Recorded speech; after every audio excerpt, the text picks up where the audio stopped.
Hey everyone, my name is Andrew Irwin and I'm one of the pastors on staff here at Lawrenceville First United Methodist Church, where our mission is to make disciples of Jesus Christ who love God, love others, and reach the world. And I want to give you a quick recap of what took place in the warehouse this past week.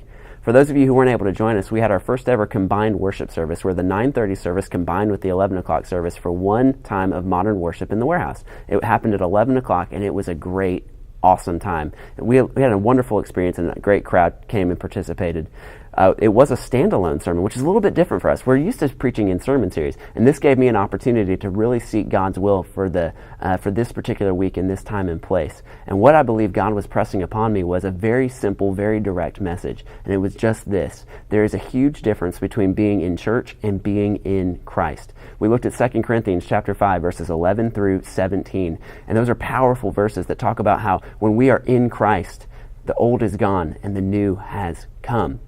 Ultimately, I challenge the congregation with the reality that I can preach my best sermon ever, and all I can ultimately do is try to get people to be better.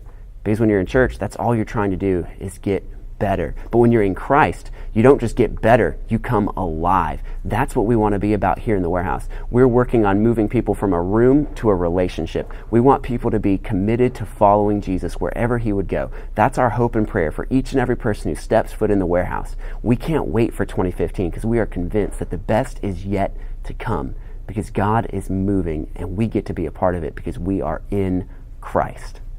Hope you have a great 2015. See you back in the warehouse.